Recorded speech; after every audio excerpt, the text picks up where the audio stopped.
الحمد للہ رب العالمین، الصلاۃ والسلام علیک یا سیدی یا رسول اللہ وعلی آلک و اصحابک یا سیدی یا حبیب اللہ۔ ناظرین و کرامین، پانی کا صدقہ سب سے بہترین صدقہ ہے۔ حضرت سعد رضی اللہ تعالی عنہ نے عرض کیا، یا رسول اللہ صلی اللہ علیہ وآلہ وسلم، خاتم النبیین، میری والدہ کا انتقال ہو گیا ہے، ان کے ایصال ثواب کے لیے کون سا صدقہ زیادہ افضل ہے؟ تو حضور صلی اللہ علیہ وآلہ وسلم خاتم النبیین نے فرمایا کہ پانی سب سے افضل ہے۔ اس پر حضرت سعد بن رضی اللہ تعالی عنہ نے اپنی والدہ کے ثواب کے لیے ایک کنواں کھدوا دیا۔ حضرت عبداللہ بن مبارک رضی اللہ تعالی عنہ کے پاس ایک شخص حاضر ہوا اور عرض کیا کہ میرے گھٹنے میں ایک زخم ہے، 7 برس ہو گئے، ہر قسم کی دوا اور علاج کر چکا ہوں، کسی سے بھی فائدہ نہیں ہوتا، بڑے بڑے طبیبوں سے بھی رجوع کر چکا ہوں۔ حضرت عبداللہ بن مبارک رضی اللہ تعالی عنہ نے فرمایا کہ جس جگہ پانی کی قلت ہو وہاں ایک کنواں بنوا دو، مجھے اللہ کی ذات سے یہ امید ہے کہ جب اس میں پانی نکل آئے گا تو تمہارے گھٹنے کا خون بند ہو جائے گا۔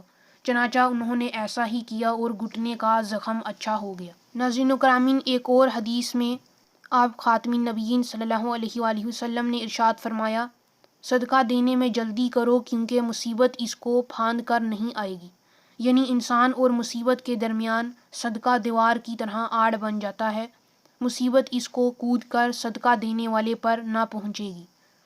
ایک اور حدیث شریف میں بیان فرمایا، بلا شبہ صدقہ پروردگار کے غصے کو بجھاتا ہے اور بری موت کو دفع کرتا ہے، یعنی صدقے کی وجہ سے مرتے وقت موت کی سختی سے حفاظت ہو جاتی ہے اور خراب الفاظ زبان سے نہیں نکلتے ہیں۔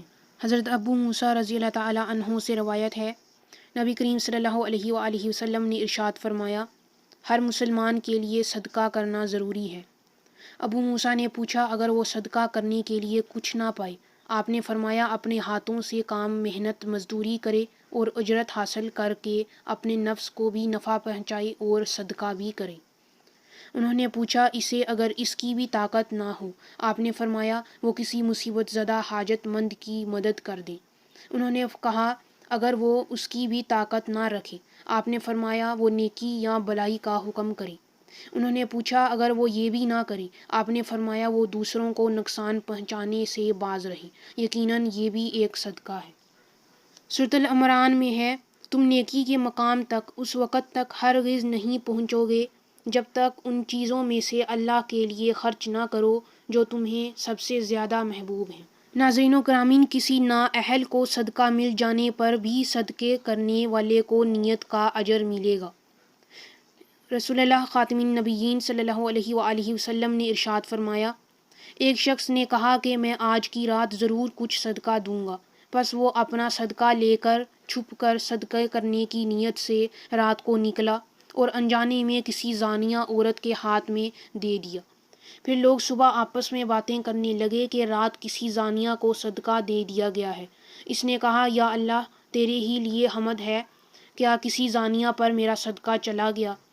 پھر اس نے کہا کہ آج بھی ضرور صدقہ دوں گا، بس وہ اپنا صدقہ لے کر نکلا اور انجانے میں کسی مالدار شخص کے ہاتھ میں دے دیا۔ پھر لوگ صبح آپس میں باتیں کرنے لگے کہ رات کسی مالدار شخص کو صدقہ دے دیا گیا ہے۔ اس نے کہا، یا اللہ، تیرے ہی لیے حمد ہے، کیا کسی مالدار شخص پر میرا صدقہ چلا گیا ہے؟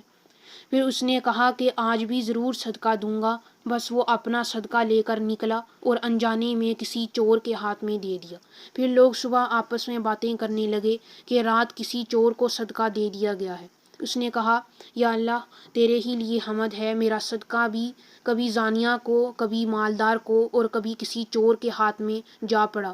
آخر کار اس کے پاس اللہ کی طرف سے کسی طرح پیغام لایا گیا اور کہا گیا، جہاں تک تیرے صدقات کا تعلق ہے تو وہ سب یقیناً قبول ہو گئے ہیں، اور رہی زانیہ تو ہو سکتا ہے شاید وہ اس کے ذریعے اپنے زنا سے باز آ جائے، اور ہو سکتا ہے کہ مالدار عبرت پکڑے اور جو کچھ اللہ نے اسے عطا کیا ہے اس میں سے دوسروں پر خرچ کرنے لگے، اور ہو سکتا ہے کہ چور اس کے ذریعے اپنی چوری سے باز آ جائے۔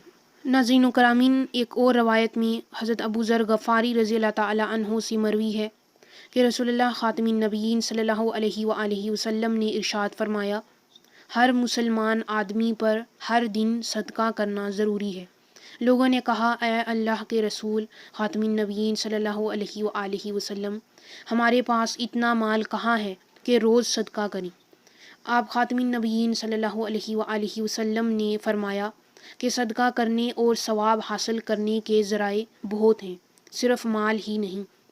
سبحان اللہ، الحمد للہ، اللہ اکبر، لا الہ الا اللہ پڑھنا بھی صدقہ ہے۔ دوسروں کو نیکی کی تلقین کرنا، گناہوں سے روکنا، راستوں سے کانٹے وغیرہ ہٹانا، کسی بہرے آدمی کو زور سے بول کر اپنی بات سنانی، اندھے آدمی کو رہنمائی، یہ سب بھی ثواب کے کام ہیں۔ آدمی کو اس کے مقصد کے سلسلے میں رہنمائی کرنا اور مصیبت زدہ فریادی کی مدد کے لیے دوڑنا بھی صدقہ ہے۔ نیز کسی کمزور کے بوجھ کو جو اس سے نہ اٹھتا ہو، اسے اپنے ہاتھ یا سر پر اٹھا لینا بھی صدقہ کہلاتا ہے۔ اوپر کے تمام مذکورہ کام اگر تم کرو تو مالی صدقات کے برابر ثواب ملے گا۔ ان تمام کاموں میں سے اگر تم کوئی بھی کام کرو تو تم کو مالی صدقات کے برابر ثواب ملے گا۔ ایک اور روایت میں حضرت سراقہ بن مالک رضی اللہ تعالی عنہ کہتے ہیں، نبی کریم صلی اللہ علیہ وآلہ وسلم خاتم النبیین نے فرمایا ہے، کیا تم کو بہترین صدقہ سے آگاہ کر دوں؟ وہ اپنی اس بیٹی کے ساتھ حسن سلوک کرنا ہے جو تیری طرف واپس کر دی گئی ہے، یعنی اس کے شوہر نے طلاق دے دی ہے یا مر گیا ہے اور تیرے سوا اب اس کے لیے کوئی کمانے والا نہیں ہے، یعنی بیوہ یا مطلقہ بیٹی کی کفالت کرنا بھی صدقہ ہے۔ حضرت نعمان بن بشیر رضی اللہ تعالی عنہ سے روایت ہے کہ رسول اللہ خاتم النبیین صلی اللہ علیہ وآلہ وسلم نے ارشاد فرمایا، تم مومنین کو آپس میں رحم کرنے، محبت رکھنے اور مہربانی کرنے میں ایسا پاؤ گے جیسا کہ ایک بدن، جب بدن کا کوئی عضو دکھتا ہے تو سارا جسم درد اور بخار میں مبتلا ہو جاتا ہے۔ ہم اپنے معاشرے میں غور و فکر کریں تو خدمت خلق کی سینکڑوں صورتیں نظر آتی ہیں۔ رفع عامہ کے کام خدمت خلق کی اہم صورت ہیں۔ اسلام نے خدمت خلق کو صدقہ جاریہ کہا ہے، یعنی یہ وہ کام ہیں جن کا اثر اور فیض مدتوں جاری رہنے والا ہے۔ ان کا ثواب ان کے قائم کرنے والوں کو اس وقت تک ملتا رہے گا جب تک یہ قائم اور جاری رہیں گے۔ مثال کے طور پر مساجد کی تعمیر، شفا خانے قائم کرنا، مکتب اور مدرسے قائم کرنا، کنویں کھدوانا، پل بنوانا، یتیم خانے اور محتاج خانے قائم کرنا اور ایسے اداروں کا قیام جہاں سے نادار لوگوں کی ضروریات پوری ہو سکیں۔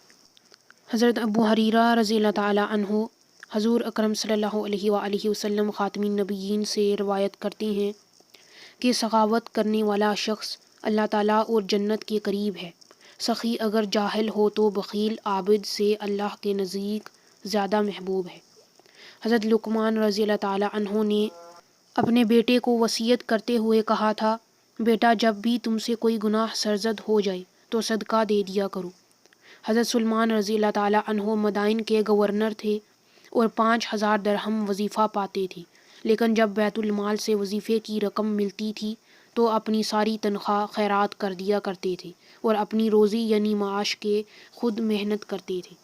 صدقہ جاریہ کا ثواب۔ حضرت ابو ہریرہ رضی اللہ تعالی عنہ سے روایت ہے کہ حضور اقدس صلی اللہ علیہ وآلہ وسلم خاتم النبیین نے ارشاد فرمایا کہ جب انسان مر جاتا ہے تو اس کے سب اعمال ختم ہو جاتے ہیں، لیکن 3 چیزوں کا نفع اسے پہنچتا رہتا ہے: صدقہ جاریہ، ایسا علم جس سے لوگ نفع حاصل کرتے ہوں، نیک اولاد جو اس کے لیے دعا کرتی ہو۔ صدقہ اللہ تعالیٰ کو راضی کرنے کا ایک طریقہ ہے۔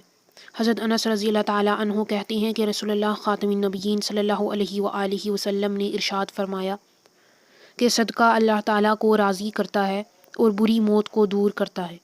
اپنے مال میں اللہ تعالیٰ کی رضا اور خوشنودی حاصل کرنے کے لیے جو کچھ اللہ تعالیٰ کی راہ میں خرچ کیا جائے وہ صدقہ کہلاتا ہے۔ صدقے کے لغوی معنی سچائی ہیں، لیکن اصطلاحاً اس لفظ کو نیکی کے فروغ کے لیے محتاجوں کی ضروریات پوری کرنے کے معنی میں استعمال کیا جاتا ہے۔ صدقے کو علماء کرام کے نزدیک فلاح اور ہمدردی کے لیے استعمال ہونے کے معنی حاصل ہیں۔ صدقہ دینے کی تاکید قرآن مجید میں بھی کئی جگہ کی گئی ہے۔ سورۃ یوسف میں ارشاد باری تعالیٰ ہے، بے شک اللہ صدقہ کرنے والوں کو جزا دے گا۔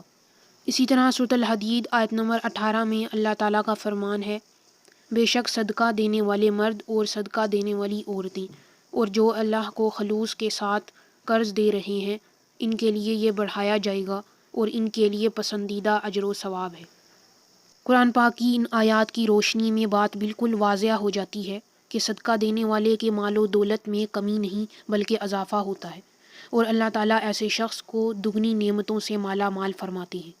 اللہ تعالیٰ نے قرآن پاک میں تاکید کی ہے کہ اپنی موت سے پہلے پہلے اپنا مال اور دولت اللہ کی راہ میں خرچ کرو، اور بعض میں جب فرشتہ تمہاری روح قبض کرنے آئے تو یہ مت کہنا ہمیں صدقہ دینے کی مہلت ہی نہیں دی گئی۔